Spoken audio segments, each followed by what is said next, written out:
Hey kids, so we're gonna start on chapter 10 today.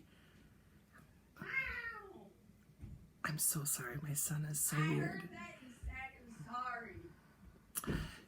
Wesley, I'm trying to read. Oh, hi. Chapter 10, Joe. Please don't call me, please don't call me, please don't call me, I think. But I can feel Miss Beam's head turning my way. I groan. I have a feeling I know where this is heading. I sure hope Miss Frost remembered to tell Miss Beam about my APD. Nobody knew anything was wrong with me until I started school. The first week of kindergarten, I spent most of the time hiding in the coat closet with my hands over my ears. My teacher, Miss Kane, thought I was homesick, but that wasn't it at all. I didn't want to go home. I just couldn't handle the noise. It turns out I have something called APD, which stands for Auditory Processing Disorder, and means I have trouble listening. I'm not deaf. I can hear just fine. In fact, in a way, the problem is that my hearing is too good, which is why I go to Miss Frost. She gives me exercises to help my ears and my brain agree about what to listen to and what to tune out. She also has M&Ms in her office, peanut ones, and she lets me eat as many as I want. Miss Frost understands what's going on, but pretty much nobody else does. They don't understand how hard it is for me to follow directions. When the electric pencil sharpener is going, or the door keeps slamming, or I'm worrying about whether someone is about to sneak up behind me and do something mean. They also don't understand how much I hate to be put on the spot. Like when a teacher calls on me, as Miss Beam turns my way, I slide down in my seat. Even if she knows about my APD, it doesn't mean I'm safe. Sometimes teachers think they're doing you a favor by treating you like you're no different from anyone else. The thing is, I am different. I slide down even further in my seat, as low as I can go without falling out. All I care about is not getting called on. It's not that I can't do math. Actually, I'm pretty good at it. But standing up in front of the class makes me nervous. And when I get nervous, I forget what I'm doing and make mistakes.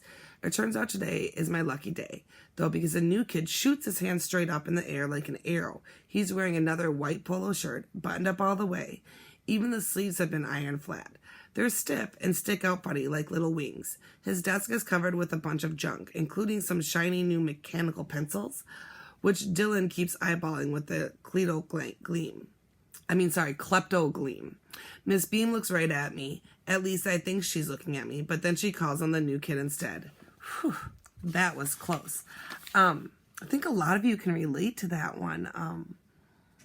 I know a lot of you get scared to go up in front of the board or answer a question when I ask you. And it's difficult. It's something we need to learn how to do, but it's about being a risk taker. Wesley, would you like to read a chapter for us? No, or do you want to please. leave us alone? Bye. Bye, honey. Shut the door. Bye. Bye. Chapter 11, Robbie, asked Miss Beam, would you like to come up to the board? This is it, the moment I've been waiting for. Yes, ma'am.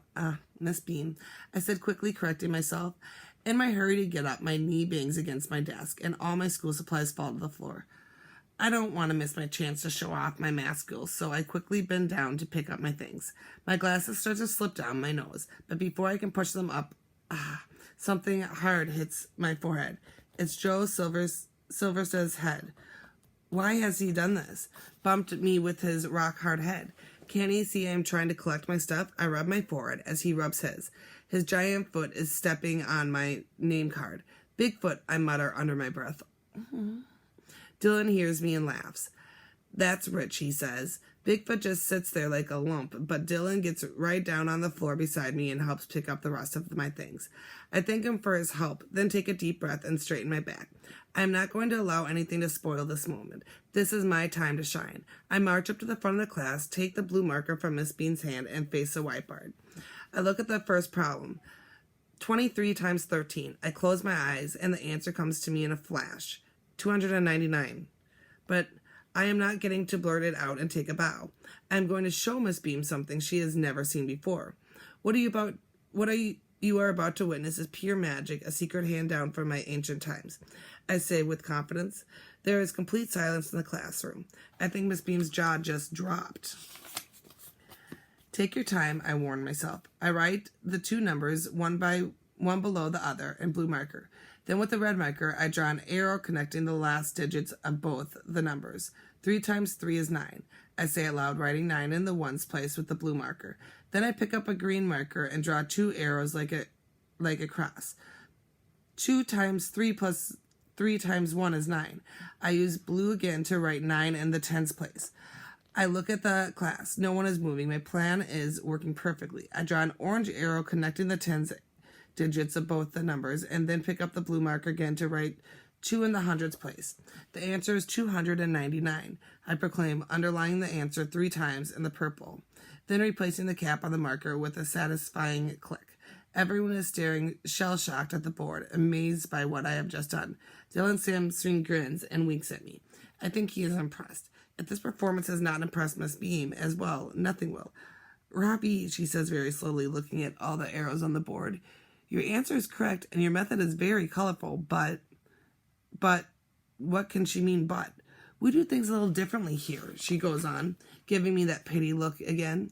Next time we don't need to see the arrows, just the numbers will do. The purple marker slips from my hand, falling to the floor. First, my manners are too Indian for her, and now my math? What will the next humiliation be? I wonder as I walk back to my desk. As if in answer to my question, I suddenly feel my feet go out from under me. I have tripped over something, and when I fall, my glasses go skidding across the floor. What's the matter with you, Pud? Dylan calls out. Why did you trip the new kid like that? What have I done to deserve this? I haven't said a word to Bigfoot, or Joe, or Pudding, or whatever his name is. First he bumps my head, and now he trips me with his giant foot. Oh my goodness, are you hurt, Robbie? Miss Beam asks, rushing over to where I am lying on the floor. I want to say, 1. Show Joe Sylvester what I think of him and his giant foot. 2. Tell Miss Beam the only thing that is hurting is my pride. And 3. Shout at the top of my voice, my name is not Ravi.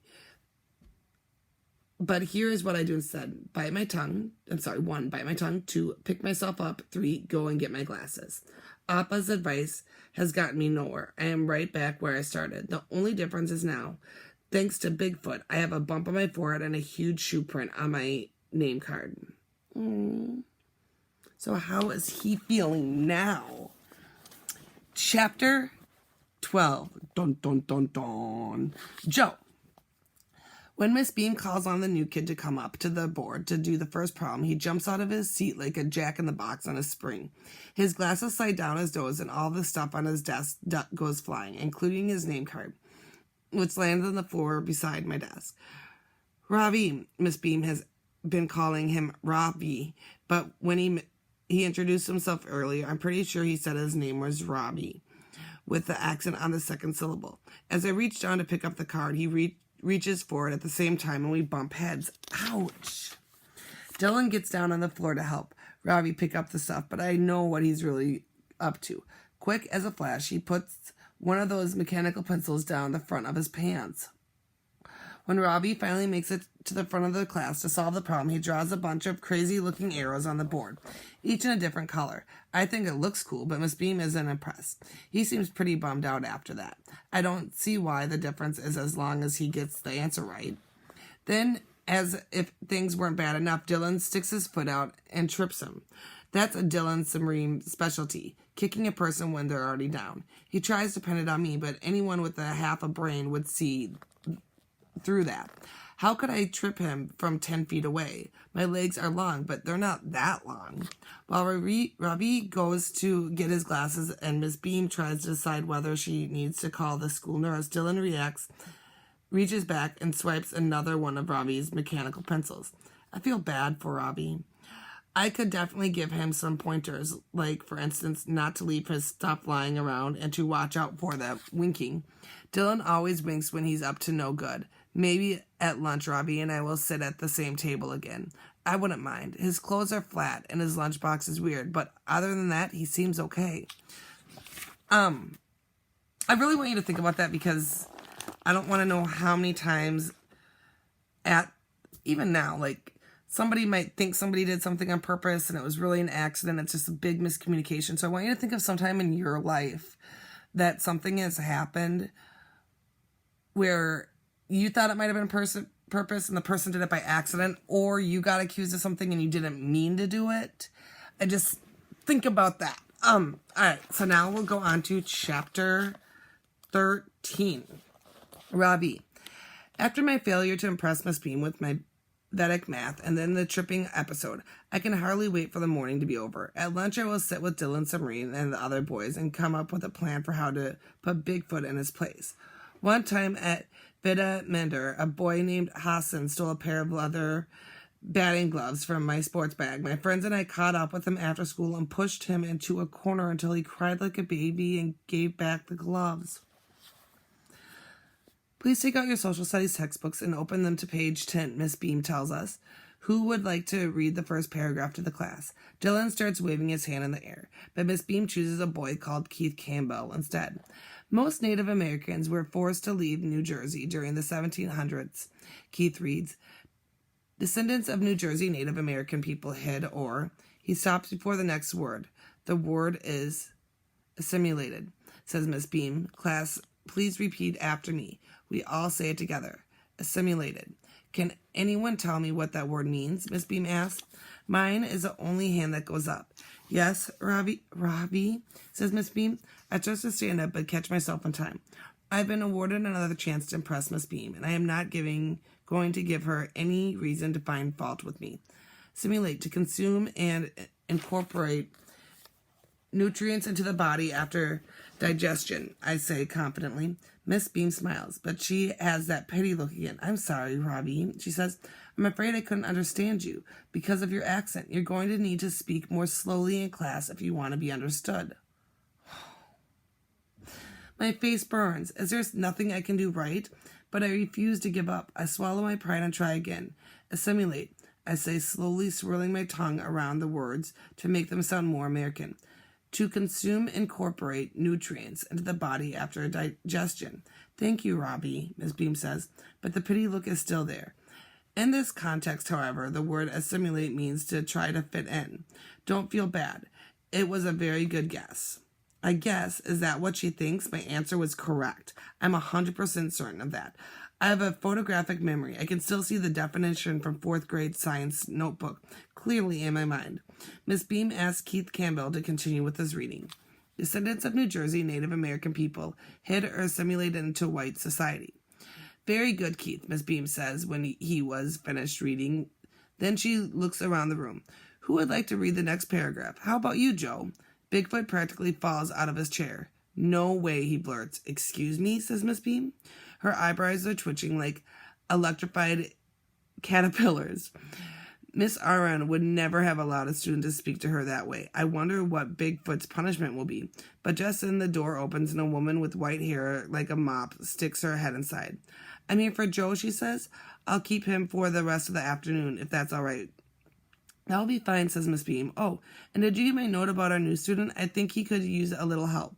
Could this mop top be Miss Frost, I wonder? I did get your message. If you want, I can take him right now, says Mop Top. The two of us get acquainted, and if it seems like a formal assessment is in order, we can deal with the paperwork later. What is she talking about? Robbie, says Miss Beam, go with Miss Frost and Joe, please. I look up at the clock, 11:25. What about lunch, I ask.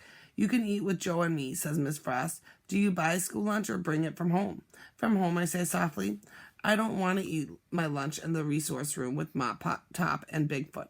I want to go to the lunchroom with my friend. Robbie, says Miss Beam, Miss Frost is here to help you. Please take your things and go with her. Hurry up now. I want to. 1, tell her I don't need help. 2, show her that she is one who doesn't know the meaning of assimilation. And 3, insult her hair caterpillar eyebrows. It's mean. But here is what I do instead. 1, sigh loudly. 2, put my things in my backpack. 3, go and get my tiffin box. Curious to know what some of your thoughts are right now. I really like how he might think something, but he doesn't say it. And the